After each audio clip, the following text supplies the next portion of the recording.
2027 সালের এসএসসি পরীক্ষার সময়সূচি প্রকাশ করা হয়েছে। সাধারণ 9টি শিক্ষা বোর্ডের অধীনে এই পরীক্ষা শুরু হবে আগামী বছরের 14 মার্চ আর শেষ হবে 15 এপ্রিল। এরপর অনুষ্ঠিত হবে ব্যবহারিক পরীক্ষা। আজ সোমবার 24 আগস্ট আন্তঃশিক্ষা বোর্ড সমন্বয় কমিটি এই সময়সূচি প্রকাশ করে। একই সঙ্গে আন্তঃশিক্ষা বোর্ড এই পরীক্ষার 14টি বিশেষ নির্দেশনা দিয়েছে। এসব নির্দেশনার মধ্যে রয়েছে পরীক্ষা শুরুর 30 মিনিট পূর্বে অবশ্যই পরীক্ষার্থীকে পরীক্ষা কক্ষে আসন গ্রহণ করতে হবে। প্রশ্নপত্রে উল্লেখিত সময় অনুযায়ী পরীক্ষা গ্রহণ করতে হবে। প্রথমে বহু নির্বাচনী ও পরে সৃজনশীল বা রচনামূলক পরীক্ষা অনুষ্ঠিত হবে এবং উভয় পরীক্ষার মধ্যে কোনো বিরতি থাকবে না। পরীক্ষার্থীগণ তাদের প্রবেশপত্র নিজ নিজ প্রতিষ্ঠান প্রধানের নিকট হতে পরীক্ষা আরম্ভের অন্তত 7 দিন পূর্বে সংগ্রহ করবে।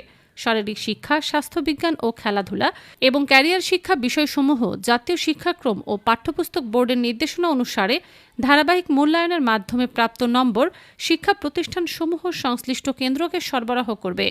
সংশ্লিষ্ট কেন্দ্র ব্যবহারিক পরীক্ষার নম্বরের সাথে ধারাবাহিক মূল্যায়নে প্রাপ্ত নম্বর বোর্ডের ওয়েবসাইটে অনলাইনে প্রেরণ করবে।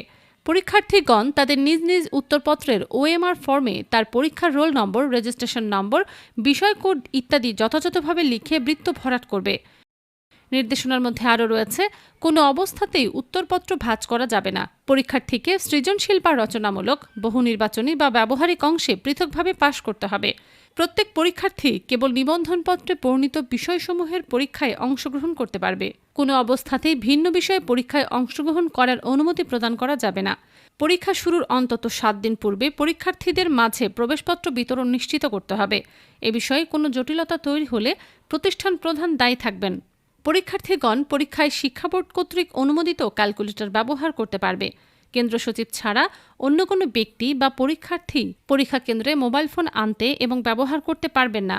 সৃজনশীল বা রচনামূলক, বহু নির্বাচনী ও ব্যবহারিক পরীক্ষায় পরীক্ষার্থীর উপস্থিতির জন্য একই উপস্থিতিপত্র ব্যবহার করতে হবে। ব্যবহারিক পরীক্ষা স্ব কেন্দ্রে অনুষ্ঠিত হবে। পরীক্ষার ফলাফল প্রকাশের 7 দিনের মধ্যে পুনর্নিরীক্ষণের জন্য অনলাইনে আবেদন করতে হবে।